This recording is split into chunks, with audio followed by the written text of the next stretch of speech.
जैसा कि आपके YouTube channel Nandram teaching power में आपका स्वागत करता हूं और आज हम पढ़ेंगे मैथ। तो मैथ में हमारी पहली क्लास रहेगी नंबर सिस्टम से। तो नंबर सिस्टम के हम नंबर के बारे में अध्ययन करेंगे।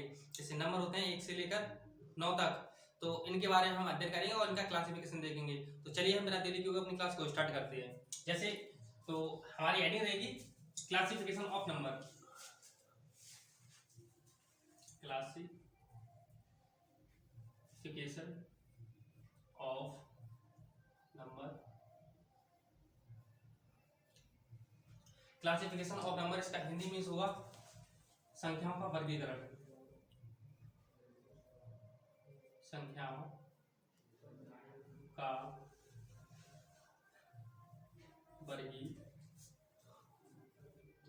का वर्गीकरण। तो इनके बारे में हम समझेंगे जैसे संख्याएं वर्ग कैसे करती हैं। अगर हमने संख्याओं के बारे में अध्ययन करना सीख लिया तो लगभग मैथ का 10% या 50% लगभग भाग कंप्लीट हो जाएगा। तो चलिए जैसे संख्याओं का वर्गीकरण, तो संख्याओं का वर्गीकरण जैसे ये होगा तो हम नंबर के बारे में पढ़ेंगे। पहले नंबर, तो नंबर का मतलब होगा संख्या, संख्याएं। तो नंबर हमारे पहले दो पार्ट में हम डिवाइड करेंगे। फर्स्ट वन होगा हमारा रियल नंबर, रियल नंबर इसको हम शॉर्ट में लिख दे रहे हैं। और second one is imaginary number, imaginary number. Real number को हम हिंदी में बोलेंगे वास्तविक संख्याएं और इमेजिनरी नंबर को हम बोलेंगे काल्पनिक संख्याएं। तो रियल नंबर को हम हिंदी में क्या बोलेंगे? वास्तविक संख्याएं, वास्तविक संख्याएं। और इमेजिनरी नंबर को हम बोलेंगे काल्पनिक संख्याएं, काल्पनिक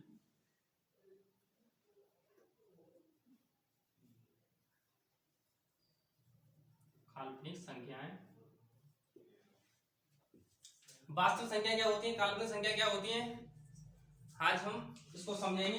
तो वास्तविक संख्या जैसे रियल नंबर है, तो आपने देखा होगा जैसे एक मूवी होती है, मूवी में एक हीरो होता है, तो हीरो को हम क्या बोलते हैं? एक रियल हीरो बोलते हैं। तो रियल हीरो के माध्यम से हम एक चीज समझ सकते हैं कि मतलब जो रियल हीरो है उसके चाहे कितने भी बुलेट्स लग जाएं, वो मतलब उसके कोई इफेक्ट नहीं पड़ेगा। ऐसा ही कुछ यहाँ पर इसका कंसेप्ट है रियल नंबर।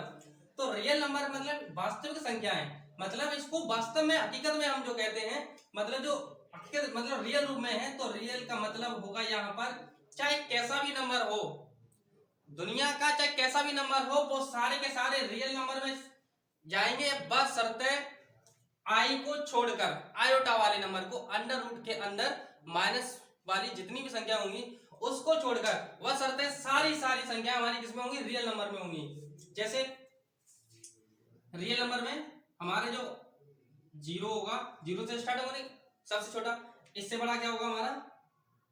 1 होगा, फिर 2 आएगा, फिर 0.5, 2.5, फिर आएगा हमारा 3/2, अंडर रूट 3/2।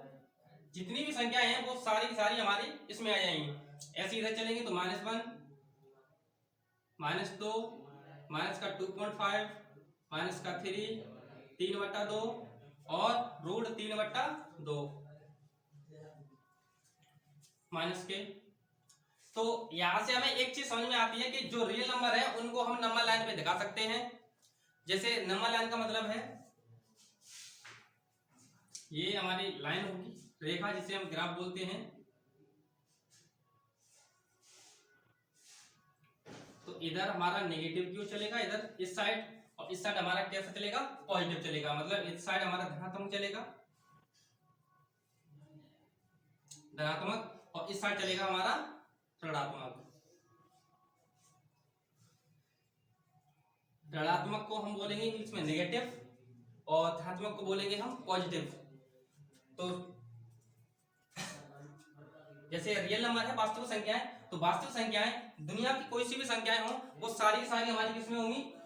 वास्तविक संख्या में आएंगी। बस शर्त एक रहेगी कि अंडर रूट के अंदर माइनस वाली जितनी भी संख्याएं हैं उनको छोड़कर वो सारी की सारी संख्या हमारी इसमें आएंगी, रियल नंबर में काउंट होंगी।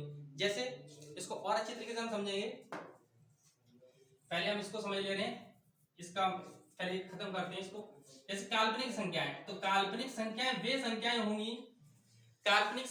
संख्याएं होंगी जिनको हम नंबर लाइन पर नहीं दिखा सकते, केवल हम उसको समझ सकते हैं, हम उसकी कल्पना कर सकते हैं, वो हमारी होंगी काल्पनिक संख्याएं। नाम में ही को आंसर छपा हुआ काल्पनिक, काल्प मतलब जिसकी कल्पना कर सकें, काल्पनिक मतलब कल्पना कर सकें, इमेजिनरी मतलब जो दिमाग में हम एक इमेज सेट कर सकते हैं, मतलब हम उसको बस महसूस कर सकते हैं, मतलब उसको देख नहीं सकते। इमेजिनरी नंबर, काल्पनिक नंबर, ठीक है ना। काल्पनिक नंबर कैसे हैं, जैसे मीनिंग किससे स्टार्ट हो रही है, आई से, तो यहां पर आयोटा जिसका बोलते हैं आयोटा,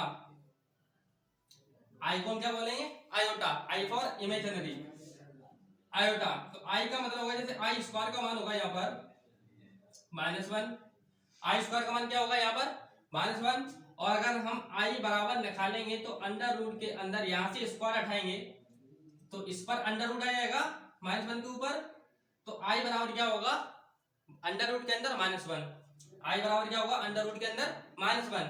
तो ये हमारा होगा काल्पनिक संख्या हमारी। जैसे अंडर रूट के अंदर जितनी भी संख्याएं जैसे माइनस के रूप में लिख दी जाए वो सारी की सारी हमारी किसमें कैप्चर कर लेगा, ये काल्पनिक संख्या बन जाएंगी। जैसे अंडर रूट के अंदर -1, अंडर रूट के अंदर -2, अंडर रूट के अंदर -3, अंडर रूट के अंदर -4, अंडर रूट के अंदर -5, ऐसे डॉट डॉट इनफाइनाइट तक चला जाएगा ये। तो अंडर रूट अगर हम इसको बाहर निकालेंगे, हम इसको बाहर निकालेंगे, कैसे निकालेंगे, अंडर रूट इसको हम -1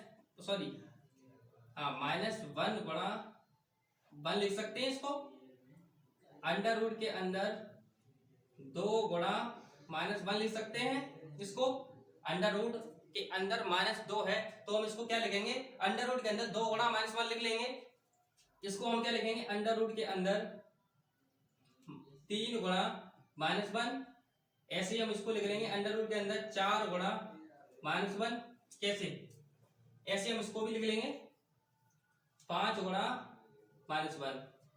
अगर हम 2 का गुणा -1 में करेंगे तो रहेगा तो अंडर रूट के अंदर -2, 3 का गुणा अगर हम -1 में करेंगे तो रहेगा तो अंडर रूट के अंदर -3, 4 का गुणा अगर हम -1 में करेंगे तो रहेगा तो हमारा -4, ऐसे ही हम 5 का करेंगे तो रहेगा हमारा -5।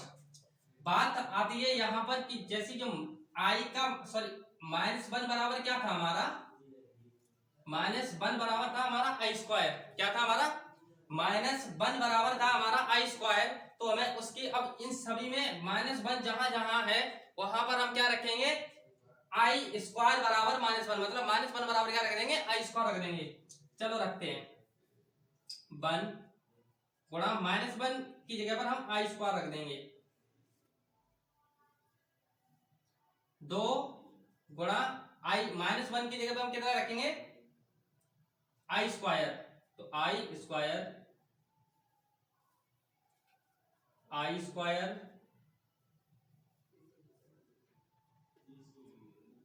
आई स्क्वायर आई स्क्वायर, हम इसको और सॉल्व करेंगे।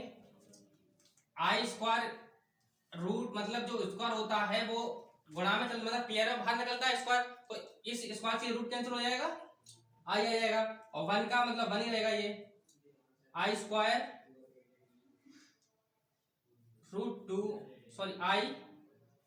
आई स्क्वायर है वो बाहर आएगा रूट से, वो आई के रूप में आएगा, और √2 हमारा √2 रहेगा क्योंकि 2 रूट से बाहर आ नहीं सकता क्योंकि इसका कोई साथी नहीं है दूसरा। जैसे आई √3 इसका साथी है 4, अगर हम 4 को ब्रेक करेंगे, जैसे रूट के अंदर 4 है, इसका साथी है कौन है, 2 गुणा 2, एक जैसा है ना साथी, तो एक पेयर बाहर आ जाएगा 2 से, इस रूट से क्या होगा, एक पेयर बाहर आ जाएगा, मतलब रूट जो है वो पेयर में चलेगा, और पेयर में कैसा अपना जुड़वा साथी लेगा, अपना कौन सा लेगा, जुड़वा साथी ही बाहर निकालेगा इसको, मतलब इसको निकालने के लिए ये साथी इसकी हेल्प करेगा, तब ये निकल के आएगा बाहर। ठीक है, तो ये हमने इसको बाहर निकाल लिया। यहाँ पे 4 है तो हम इसको 2 लिख सकते हैं, और आई स्क्वायर है तो हम उसको आई लिख सकते हैं, क्योंकि आई स्क्वायर है तो आई गुणा आई मतलब साथी हो गया ना उसका। तो उसको हम निकालने के लिए हम आई बाहर आ जाएगा, हमारा 2i हो जाएगा यहाँ पर। और जैसे 5 है, 5 का कोई साथी नहीं है, 5 के अगर हम फैक्टर करेंगे तो 5 into 1, और 5 into 1 का कोई साथी नहीं है तो 5 ही रहेगा हमारा रूट के अंदर, तो आई बाहर आ जाएगा यहाँ पर। तो 5 रूट के अंदर 5। तो ये जितनी भी सारी संख्या है देखो सभी के साथ आई लगा हुआ है। यहाँ से हम एक चीज पता कर लेंगे कि ये सारे के सारे नंबर कैसे होंगे, हमारे काल्पनिक संख्या होंगे। कैसे होंगे नंबर, हमारे काल्पनिक संख्याओं के अंतर्गत आएंगे। ये चीज यहाँ तक क्लियर है। अगर हम इसको थोड़ा सा और क्लियरफाई करें, अच्छी तरीके से और समझें, तो एक क्वेश्चन काफी अच्छे से पूछा जाता है। जैसे आई की पावर दे देगा, एक बात मुझे बताओ, जैसे आई की पावर 1 का मान था अंडर रूट के अंदर -1, आई की पावर 2 का मान था रूट के जैसे आई स्क्वायर का मान था -1, आई की पावर अगर हम 3 देखें, आई की पावर 3 का मान होगा हमारा, अगर हम इसका इंटू कर दें तो ये माइनस का रूट -1 ये निकल जाएगा। या पर हम इसी को लिख सकते हैं, जैसे आई, इसको हम क्या लिख सकते हैं, जैसे आई क्यू को आई स्क्वायर इंटू आई लिख सकते हैं। गुणा में घातें क्या होती है हमारी, जुड़ती हैं। गुणा में घातें हमारी जुड़ेंगी, तो आई स्क्वायर गुणा आई, आई की पावर 1 है तो 2 और 1 3 हो जाएगा। आई स्क्वायर का मान था कितना, -1 गुणा आई बराबर -1 आई या फिर -i, इतना कर देंगे -i। अगर हम आई की पावर 4 का मान देखें तो आई स्क्वायर गुणा आई स्क्वायर लिख देंगे, क्योंकि आई स्क्वायर का मान हमें पता है कितना होता है, -1 होता है। तो -1 गुणा -1 बराबर कितना होगा, प्लस का 1। यहां से हमने एक चीज निकाल ली कि प्लस का जो 1 है वो हमें काफी हेल्पफुल रहेगा। जैसे 4 है तो ये 4 का डिविजिबिलिटी रूल पढ़ा होगा कि लास्ट की 2 संख्याओं में भाग देने पर हमें क्या देता है, रिमाइंडर देता है। जैसे अगर मैं बात करूं, जैसे आई की पावर 484 का मान क्या होगा, आई की पावर 484 का मान क्या होगा, तो हम इसको कैसे लिखेंगे, 4 का हम इस पूरे में भाग लगा देंगे, 4 का हम इस पूरे में भाग लगा देंगे, तब देंगे शेषफल कितना आ रहा है। या फिर एक बेस्ट ऑप्शन है कि लास्ट के 2 डिजिट पकड़ो और उसमें भाग दो, रिमाइंडर अगर 0 आ रहा है तो हम उस पे पावर लगाएंगे 4, अगर रिमाइंडर 0 नहीं आ रहा है तो हम उस पे पावर लगाएंगे जितने रिमाइंडर छोड़ेगा उतना। 4 दूनी 8, 4 1 4, मतलब रिमाइंडर इसका 0 बचा, तो हम आई का मान कितना रखेंगे, आई की पावर 4 बनेगी, आई की पावर 4, आई 4 कब बनेगी, जैसे 4 का डिविजिबिलिटी रूल ये कहता है अगर रिमाइंडर 0, रिमाइंडर क्या आया 0, ठीक है ना, रिमाइंडर कितना आया 0, तो पावर बनेगी 4, तो पावर कितनी बनेगी 4। अगर रिमाइंडर 0 नहीं आ रहा है, 1 2 3 डॉट डॉट इनफिनिट, तो पावर बनेगी 1 2 3 डॉट डॉट इनफिनिट तक, यही पावर बन जाएगी इसकी, जो चीज है यही पावर बन जाएगी। अगर 4 का डिविजिबिलिटी रूल ये कहता है कि लास्ट के 2 डिजिट में हम डिवाइड करेंगे और डिवाइड करने पर अगर रिमाइंडर हमारा 0 आता है तो उस संख्या के ऊपर जो पावर बनेगी वो हमारी बनेगी 4, और अगर रिमाइंडर करने पर अगर रिमाइंडर छोड़ रहा है कुछ तो पावर बनेगी जो छोड़ रिमाइंडर ही उसकी पावर बनेगी, ठीक है ना। ठीक, तो यहाँ पर हमने इसमें 84 में भाग दिया 4 का, तो यहाँ पर रिमाइंडर हमें मिला कितना 0, और जब 0 मिला तो हम पावर कितना दिए, यहाँ पर हमारा रूल क्या कहता है कि रिमाइंडर जब 0 तो पावर कितनी बनेगी 4 बनेगी, ठीक है ना। तो आई की पावर 4 को हम आई स्क्वायर गुणा आई स्क्वायर लिख लेंगे, और आई स्क्वायर का हमें मान पता है कितना होता है, -1 गुणा -1, और -1 क्या हुआ हमारा +1, तो इस 484 का मान क्या होगा, आई की पावर 484 का मान क्या होगा, +1 हमारा क्या देगा, आंसर देगा। अगर मैं इसी को 1 से बढ़ा दूं, जैसे आई की पावर 485, आई की पावर 48 का मान क्या होगा, तो आई की पावर 48 का मान फिर से हम वही अप्लाई करेंगे कि लास्ट के 2 डिजिट लेंगे और उसमें देखेंगे क्या रिमाइंडर 0 है। अगर रिमाइंडर 0 है तो पावर 4 बनेगी, अगर रिमाइंडर हमारा 0 नहीं है तो हमारी पावर क्या बनेगी, जो रिमाइंडर छोड़ रहा है वही हमारी इसकी क्या बन जाएगी, पावर बन जाएगी। चलिए देखते हैं। जैसे 85 में हम डिवाइड करेंगे 4 से, तो 4 2 या 8, 5 4 बन जा 5, तो 4 बन जा 4 और रिमाइंडर कितना बचा 1, ये हमारा क्या होगा रिमाइंडर। इससे पहले क्या था 484 में हमने डिवाइड किया था 4 का, तो 4 बन जा 4, सॉरी लास्ट के 2 डिजिट ले आप पूरे में दे दो, डिवाइड तो कोई दिक्कत नहीं है।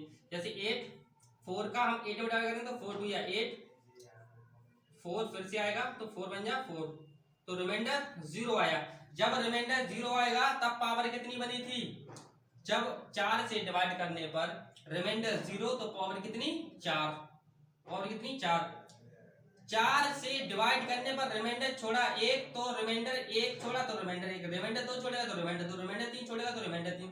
अगर 4 से डिवाइड किया हमने 485 में, रिमाइंडर कितना दिया 1, तो इसकी जो आई की पावर बनेगी 1, कितनी बनेगी 1, आई की पावर 1। तो आई का मान कितना होता है, आई का मान अभी देखा था, ये रहा आई का मान रूट के अंदर माइनस का 1। आई होप यहां तक आपको काफी अच्छी तरीके से समझ में आया होगा। और स्क्रीनशॉट लेना चाह रहे हैं तो स्क्रीनशॉट इसका ले सकते हैं।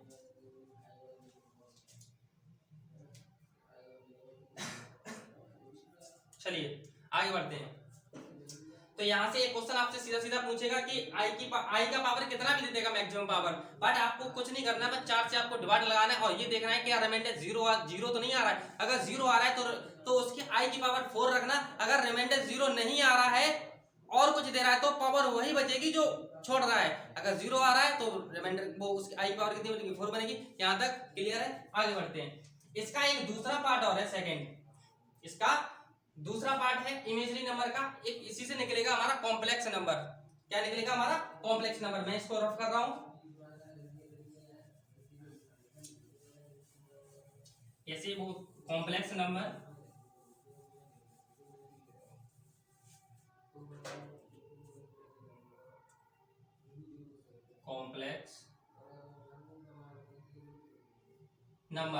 कॉम्प्लेक्स नंबर को हम वो हिंदी में बोलेंगे सॉरी सम्मिश्र संख्याएं,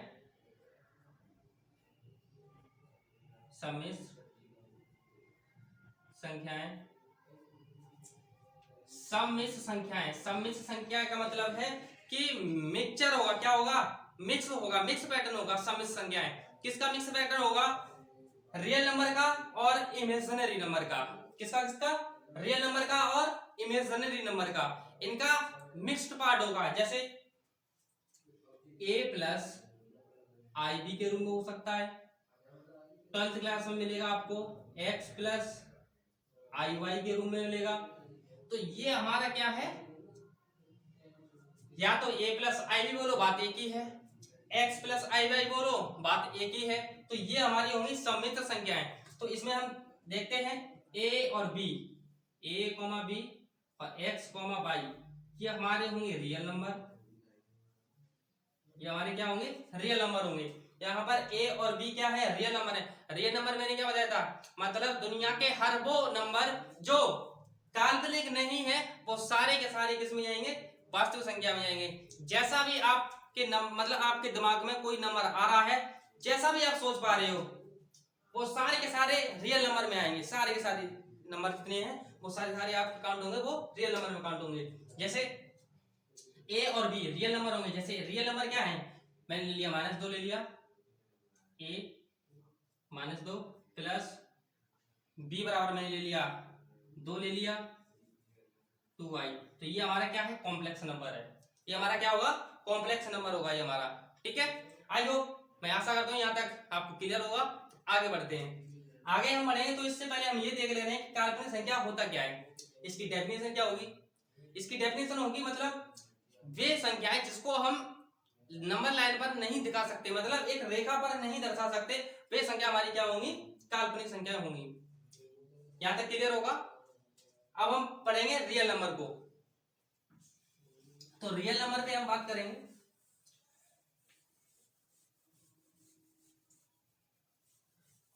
रियल नंबर। तो रियल नंबर में क्या है, इस 0 से शुरू होगा, चाहे कोई सी भी संख्या हो तो सारी सारी हमारी रियल नंबर पे आएगी। और रियल नंबर को हम दो पार्ट में डिवाइड करेंगे। कितने पार्ट में डिवाइड करेंगे, रियल नंबर को हम दो पार्ट में डिवाइड करेंगे। जैसे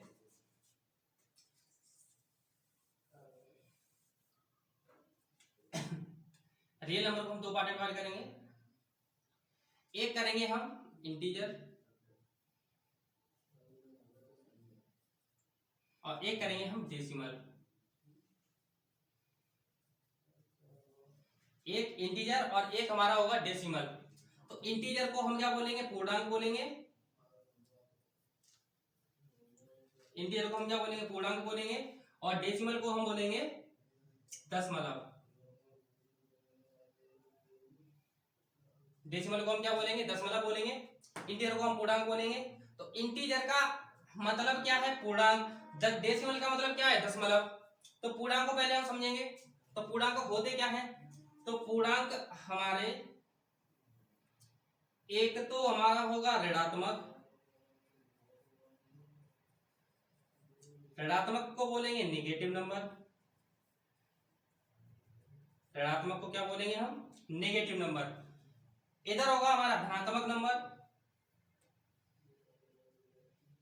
धनात्मक नंबर मतलब positive integer, positive integer. Negative integer, positive integer. बीच में हमारा क्या होगा, शून्य, जिसको हम बोलेंगे जीरो।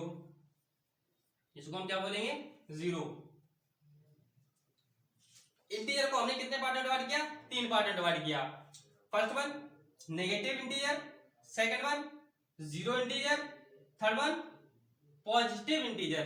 जैसे अगर मैं पॉजिटिव इंटीजर की बात करूं तो पॉजिटिव इंटीजर होंगे क्या क्या, तो पॉजिटिव इंटीजर हम दे सकते हैं। इंटीजर का मतलब पूर्णांक। और पहले पूर्णांक का मतलब समझेंगे, फिर हम समझेंगे पूर्णांक। यहां पर लिखता हूं पूर्णांक। इसको हम विच्छेद करेंगे, दो पार्ट में डिवाइड करेंगे। पूर्णांक इंटीजर, पूर्ण प्लस अंक, यहां से निकलेगा हमारा पूर्णांक। पूर्ण अंक मतलब जो वैसे अंक जो कैसे हो, पूर्ण हो। मतलब पूर्ण को शुद्ध हिंदी में बोला जाए पूरा अंक। पूरा अंक का मतलब होगा 3, ना कि 3.5, 3.2, 3.1 ऐसे करके। पूरा का मतलब होगा 3, 5, 7, 8। 8 के बाद पॉइंट नहीं लगना चाहिए, वो होगा हमारा पूरा या मतलब पूर्ण। तो पूर्ण अंक कौन से होते हैं हमारे, 1, 2, 3, 4, 5, 6, 7, 8, 9, 10, 11। ये सारे के सारे हमारे क्या होते हैं, इंटीजर होंगे। हमारे क्या होंगे, पूर्णांक अंक होंगे। और अंक कैसे होंगे, पूरे अंक होंगे। ये हमारे कैसे अंक होंगे, पूरे अंक होंगे। तो यहां से हम चलेंगे 1, 2, 3, 4, 5, 6, 7 डॉट डॉट इनफाइनाइट। एक से काउंट होगा 1, 2, 3, 4, 5, 6, 7, 8, 9, 10, 11 डॉट डॉट इनफाइनाइट तक जाएगा ये। ऐसे हम नेगेटिव इंटीजर की बात करें तो नेगेटिव में भी चलेगा। जैसे -1, -2, -3, -4, -5 डॉट डॉट इनफाइनाइट तक ये भी जाएगा। अगर हम शून्य की बात करें तो शून्य शून्य ही रहेगा, 0। यहां से हमें एक चीज पता चल रही होगी, 0 और ये नेगेटिव इंटीजर। धनात्मक संख्या, तो इंटीजर को हमने तीन पार्ट में डिवाइड किया। पूर्णांक, जैसे इंटीजर को हम बोलते हैं पूर्णांक। पूर्णांक का हमने मतलब देख लिया, पूर्ण प्लस अंक। जैसे पूरे हो जो अंक अर्थात इंटीजर अर्थात पूर्णांक।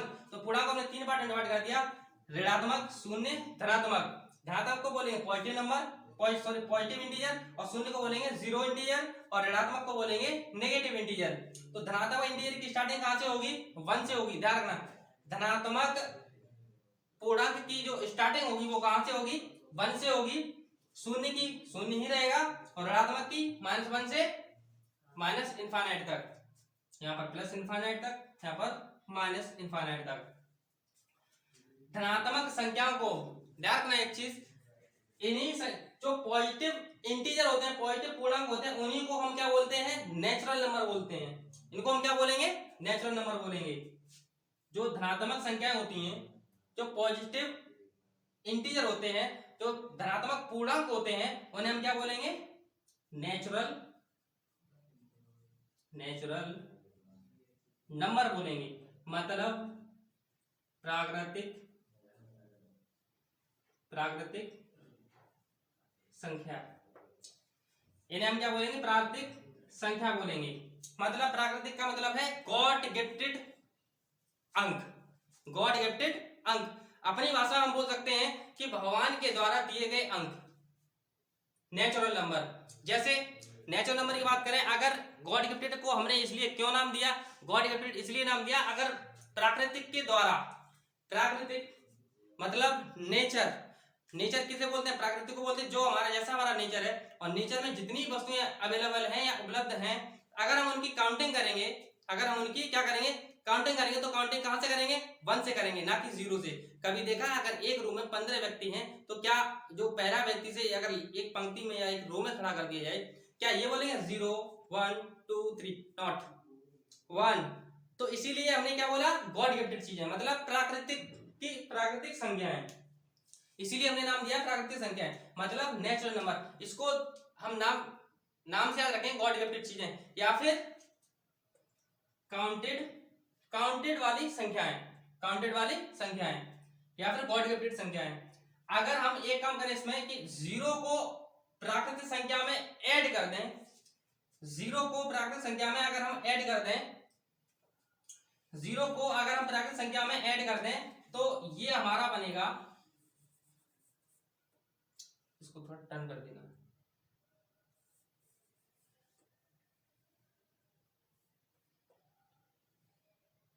क्लियर है, एक्शन। जैसे 0 और प्राकृतिक संख्याएं, तो 0 को अगर हम प्राकृतिक संख्या में ऐड कर देंगे, 0 और प्राकृतिक संख्या को अगर हम ऐड कर देंगे, तो हमारा क्या बनेगा, 0 plus natural number. Natural number बोले तो 1 से लेकर इनफाइनाइट तक, 0, 1, 2, 3, 4 डॉट डॉट इनफाइनाइट तक। तो ये हमारे क्या बनेंगे, होल नंबर। क्या बनेंगे, होल नंबर। इनको हम क्या बोलेंगे, होल नंबर। मतलब 0 plus natural number is equal whole number. 0 plus natural number is equal whole number. हम कह सकते हैं कि होल नंबर क्यों बोला है हमने, क्योंकि इनकी जो स्टार्टिंग है वो 0 से होती है। होल नंबर की स्टार्टिंग कहां से होती है, 0 से होती है, लेकिन नेचुरल नंबर की स्टार्टिंग कहां से होती है, 1 से होती है। ध्यान रखना कि होल नंबर की स्टार्टिंग कहां से होगी, 0 plus natural number is equal whole number. Whole number को बोलेंगे हम पूर्ण संख्याएं। क्या बोलेंगे, पूर्ण संख्याएं। जैसे इसको मैं ऊपर का रफ करता हूं, नोट करना, नोट कर लो।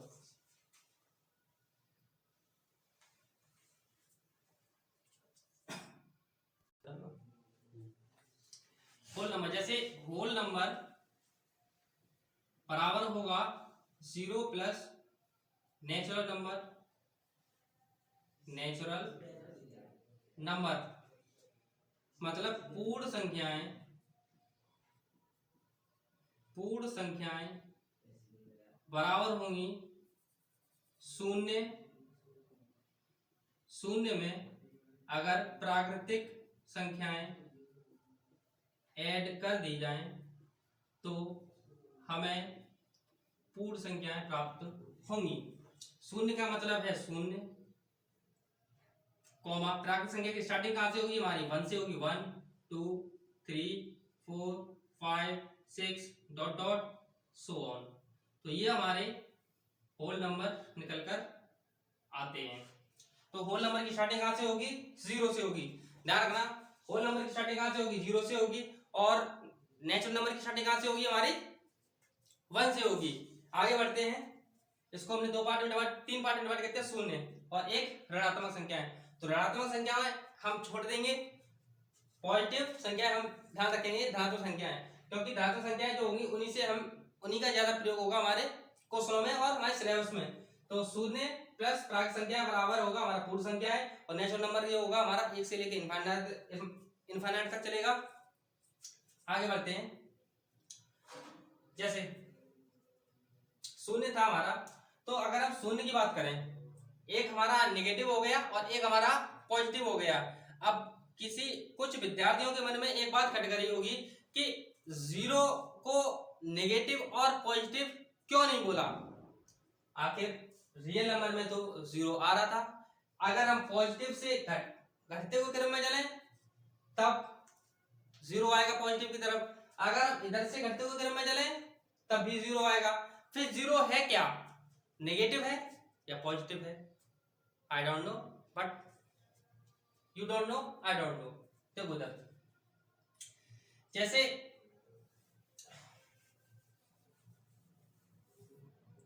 मैं बात करूं जीरो की, शून्य, तो शून्य है हमारा।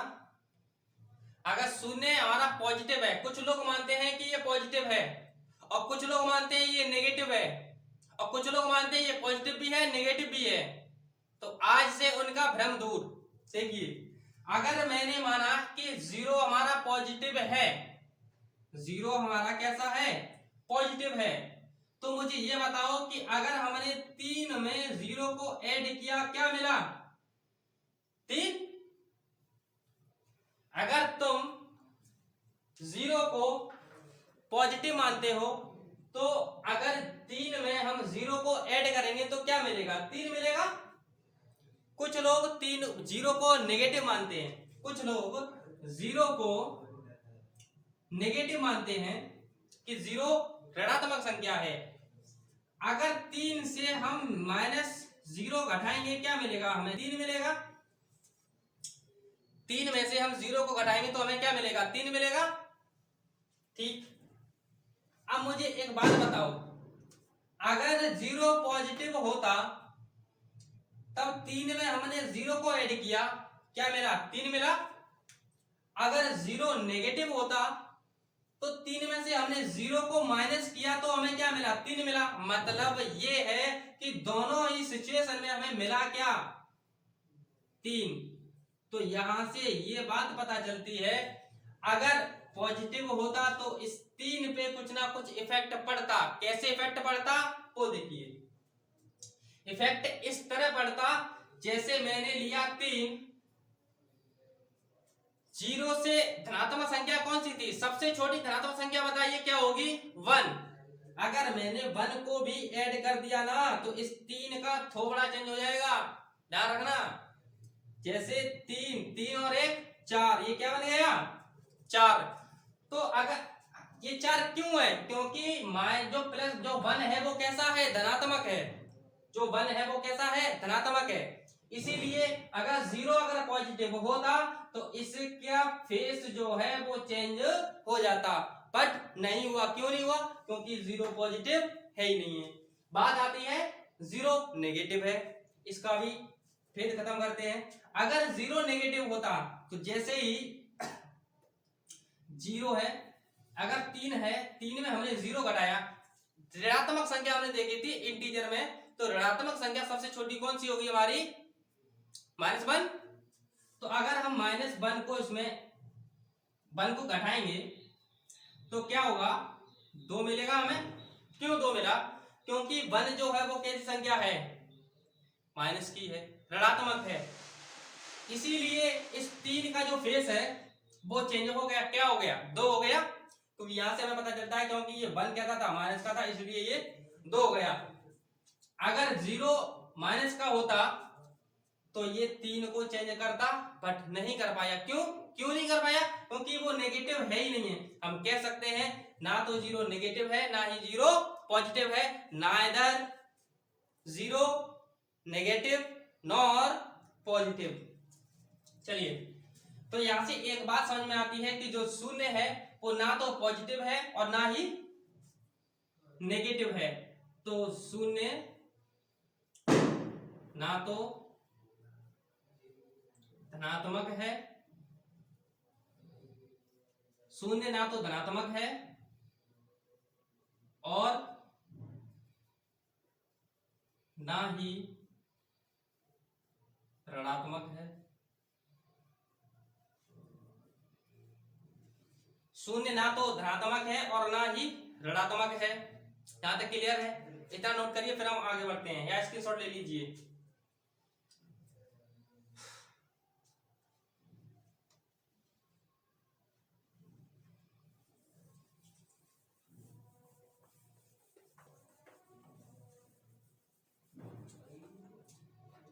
आगे बढ़ते हैं।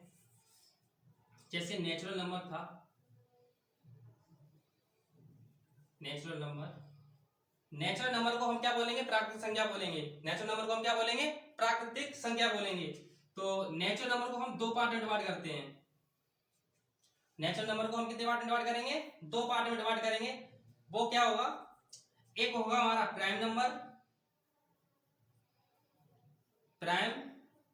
नंबर और एक होगा हमारा कंपोजिट नंबर।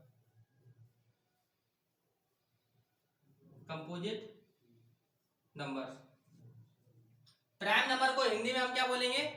अभाज्य संख्याएं। और कंपोजिट नंबर को हम बोलेंगे भाज्य संख्याएं। क्या बोलेंगे? भाज्य संख्याएं। तो प्राइम नंबर होगा अभाज्य संख्या, और कंपोजिट जो नंबर होगा वो होगा हमारा भाज्य संख्याएं। भाज्य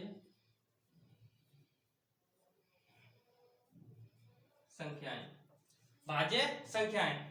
तो प्राइम नंबर और कंपोजिट नंबर को हम कैसे समझे वो देखिए। तो प्राइम नंबर की हम पहचान कैसे करेंगे, कंपोजिट नंबर की पहचान कैसे करेंगे? अगर क्वेश्चन पूछ दिया जाए इससे, यूपी पुलिस में तो क्वेश्चन बनता ही बनता है इससे।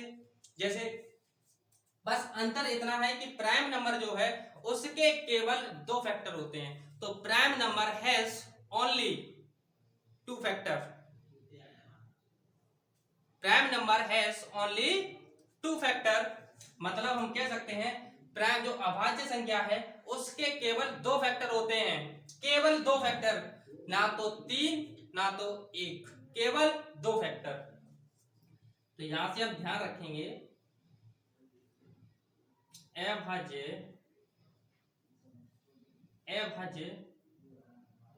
संख्या के केवल दो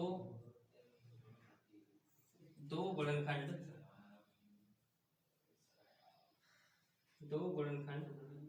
जिसे हम बोलते हैं फैक्टर, दो गुणनखंड होते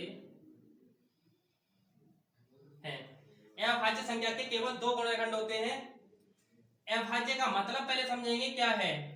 जो क्वेश्चन होता है उसी में आंसर छिपा होता है। जैसे अभाज्य है तो अभाज्य मैंने यहां पे लिख लिया अभाज्य।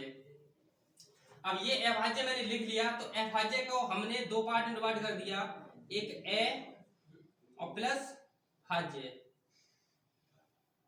जैसे ए का मतलब होगा नहीं और भाज्य का मतलब होगा भाज्य। जैसे नहीं, ए का मतलब क्या है? नहीं। जैसे एक होता है शुभ और एक होता है अशुभ, मतलब अशुभ का मतलब है ए प्लस शुभ। ए का मतलब नहीं, मतलब जो शुभ नहीं है अर्थात अशुभ। ऐसा ही यहां पर है अभाज्य, मतलब ए प्लस भाज्य। ए का मतलब है नहीं, मतलब जो भाज्य नहीं है, और जो भाज्य नहीं है मतलब अभाज्य। क्या तक क्लियर है? ठीक।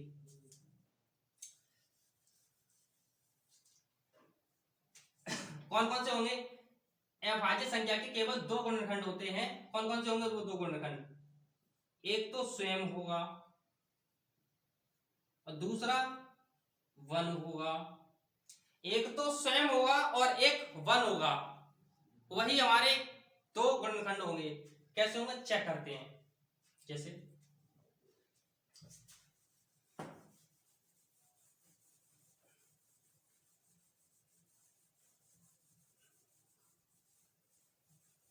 एक से लेकर हमने काउंटिंग करना शुरू किया, हमने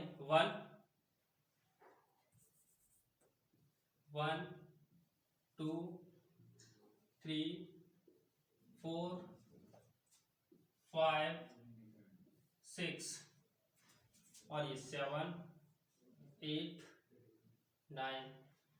जैसे अगर मैं वन के फैक्टर करूं तो वन का केवल वन ही फैक्टर है।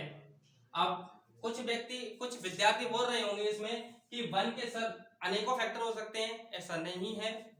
वन का केवल वन ही फैक्टर है। वन को चाहे कितने भी टाइम्स लिख लो, कितनी भी बार लिख लो, मतलब वन गुणा one multiple of one multiple of one, one one one, last में जो रिजल्ट मिलेगा वो वन ही मिलेगा। मतलब हम कह सकते हैं गुणनखंड तब होते हैं जब उनकी पोजीशन, मतलब उनका जो फेस वैल्यू है वो चेंज होता है। कैसे? यहाँ पर one one one one one ही है तो इनका फेस है तो सेम, तो ये वन का फैक्टर क्या है? वन है।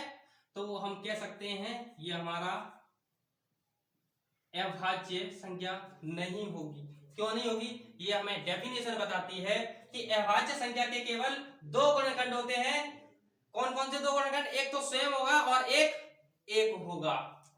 जैसे हम दो की बात करें तो दो के हम फैक्टर काटें तो एक तो हमारा दो ही होगा और एक होगा। तीसरा मुझे आप बता दो, कोई है? नहीं, हो ही नहीं सकता। तो एक तो दो होगा और एक होगा, तो ये हमारा क्या है? अभाज्य संख्या है। क्योंकि हमें यहां से पता चलता है कि अभाज्य संख्या के केवल दो गुणनखंड होते हैं। कौन कौन से होंगे? एक तो एक होगा वन, और एक खुद होगा जो संख्या है, तो दो है, ये स्वयं है और ये वन है। ये है हमारा स्वयं और ये है हमारा एक। अर्थात हम कह सकते हैं ये क्या है? अभाज्य संख्या है। अगर हम तीन की बात करें तो तीन को कितने तरीके से लिख सकते हो? मल्टीपल में। तो 1 इंटू 3, केवल दो ही तरीके हैं जो आप तीन को लिख सकते हो, 1 गुणा 3, 3 गुणा 1, बात एक ही है। तो 1 गुणा 3, तीसरा फैक्टर है ही नहीं है इसका, तो एक है और एक तो खुद है, तो इसके केवल दो ही फैक्टर हैं। हमें यहाँ से पता चलता है 1 2 1 2। जब 1 और 2, हमें डेफिनेशन बता रही है अभाज्य संख्या के केवल दो गुणनखंड होते हैं। कितने होते हैं? दो गुणनखंड होते हैं। तो ये भी एक क्या है? अभाज्य संख्या है। अगले पे हम बात करते हैं, जैसे 4। अगर मैं 4 की बात करूं तो 4 के कितने फैक्टर होंगे? ये फैक्टर हम कैसे निकालते हैं? वही हमारा तरीका गुणनखंड वाला, जैसे हम लासा, एलसीएम और एचसीएम निकालते हैं, उसी तरीके से निकालते हैं। जैसे 4 है, 4 को हम इस टाइप से निकालते हैं, बट हम लोग मनी में कर लेते हैं। 2 2 2 या 4, 2 1 या 2, ये इस तरीके से हमारा निकल आता है। जैसे एक तो 1 से कटेगा, 1 से डिवाइड जाएगा, ये और कितने 1 का क्या था? 2 से डिवाइड जाएगा, 3 से जाएगा, नहीं जाएगा, 4 से जाएगा, 4 से जाएगा। इसके कितने फैक्टर निकले? 3। लेकिन डेफिनेशन हमारी क्या कह रही है? केवल दो। लेकिन इसके कितने निकले हैं? 3। जब डेफिनेशन हमें खुद बता रही है केवल करके कि अभाज्य संख्या के केवल दो गुणनखंड होते हैं, एक तो सेम होगा और एक होगा, तो यहाँ पर कितने हैं? 1 2 3, तो ये हमारी क्या नहीं होगी? अभाज्य संख्या नहीं होगी।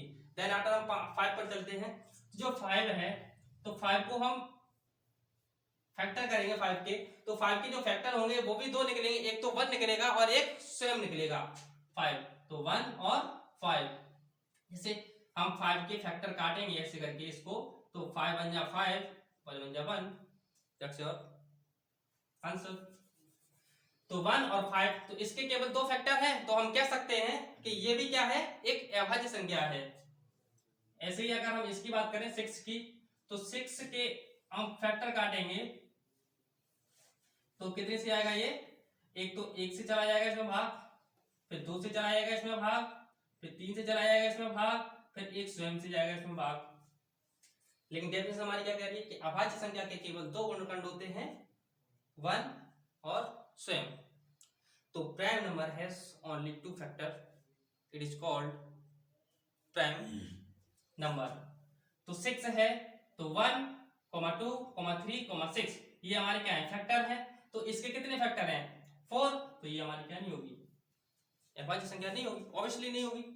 जैसे अगर हम इसकी बात करें, अगर हम 7 की बात करें तो 7 के अगर हम फैक्टर काटें तो 7 के अगर हम फैक्टर काटेंगे तो 7 को हम 1 और 7, दो ही फैक्टर आएंगे इसके, एक तो 1 आएगा और एक 7 आएगा, एक तो 1 आएगा और एक 7 आएगा।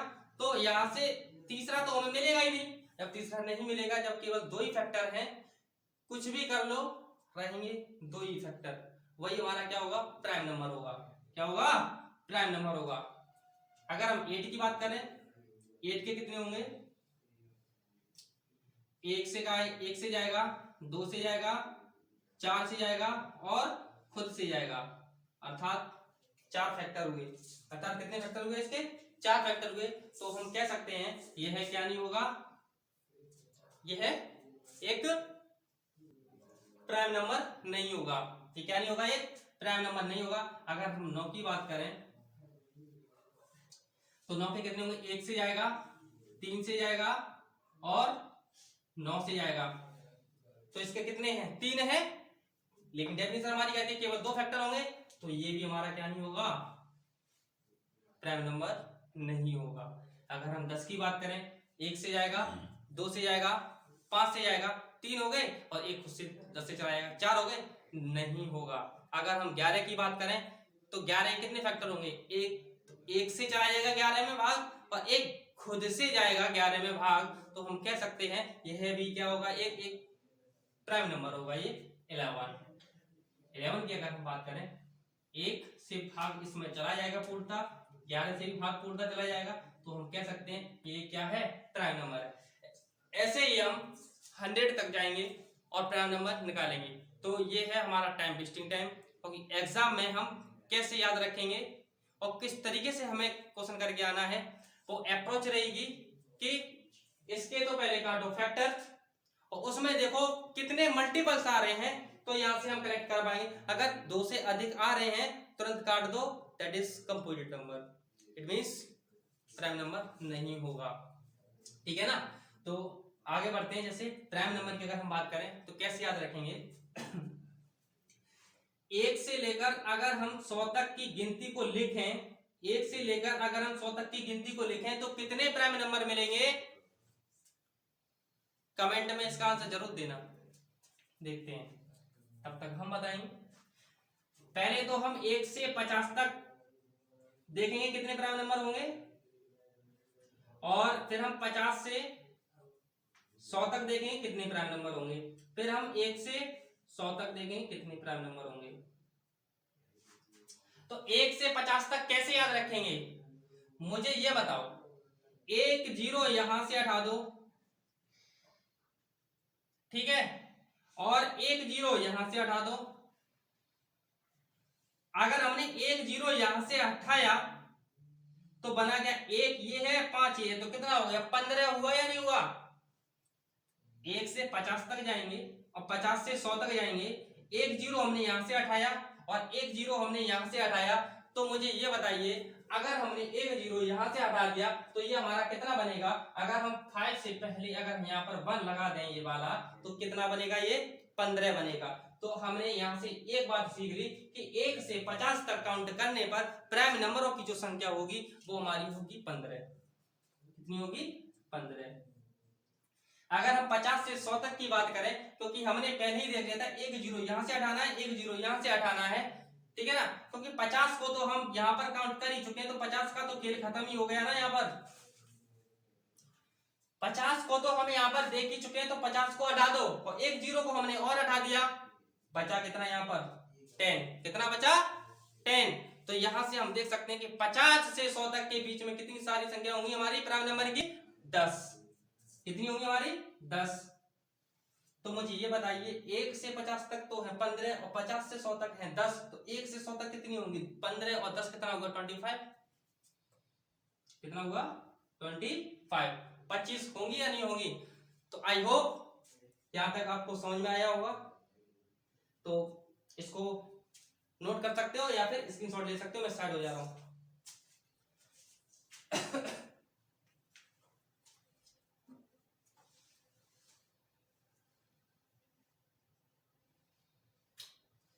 चलिए, जैसे 1 से 100 तक वो संख्याएं हैं कौन कौन सी, वो देख ले रहे अभी। जैसे पहली संख्या हमें कौन सी मिली थी, यहां तक तो क्लियर है, पहली संख्या हमें मिली थी 2 कॉमा, सेकंड कौन सी मिली थी हमें 3, फोर्थ कौन सी होगी, थर्ड कौन सी होगी हमारी 5, क्योंकि जिस पे क्रॉस लगा वो तो हमारे थे ही नहीं प्राइम नंबर, वो हमारे प्राइम नंबर तो थे ही नहीं, सॉरी हाँ प्राइम नंबर तो थे नहीं जिसपे क्रॉस लगाए, तो जिसपे राइट का साइन लगाए वही हमारे प्राइम नंबर होंगे। तो पहला था हमारा 2, सेकंड था हमारा थर्ड था हमारा 5 और फोर्थ हमारा होगा 7 और फिफ्थ हमारा है 11। ऐसे ही इनफाइनाइट तक जितने तक पूछे वो हमारी क्या जाएंगे, हमारी प्राइम नंबर जाएंगे। तो यहां से भी क्वेश्चन एक सीधा सीधा क्वेश्चन पूछ लिया जाता है कि प्राइम नंबर में सबसे छोटा इवन नंबर कौन सा है, बोले तो सम संख्या कौन सी है, सबसे छोटी सम संख्या है। या फिर ऐसे पूछ सकता है कि प्राइम नंबर में 1 से लेकर इनफाइनाइट तक अगर निकाला जाए, 1 से लेकर इनफाइनाइट तक निकाला जाए तो कितनी सम संख्याएं आएंगी। प्राइम नंबर में 1 से लेकर इनफाइनाइट तक, 1 से लेकर इनफाइनाइट तक अगर उसमें सम संख्या पूछी जाए तो कितनी होंगी, केवल एक होगी, वो होगी हमारी कितनी, 2। कितनी होगी हमारी, 2। केवल यही एक सम संख्या है जो प्राइम नंबर में है, आगे अगर निकालोगे तो सम संख्या नहीं मिलेगी। ध्यान रखना दोस्तों, ये एक सम अभाज्य और सबसे छोटी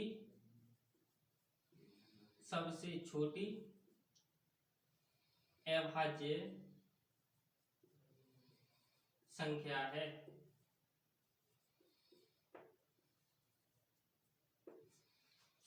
दो कैसी संख्या है, दो सम अभाज्य और सबसे छोटी अभाज्य संख्या है।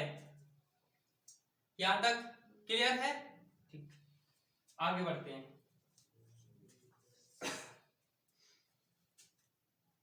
Composite number,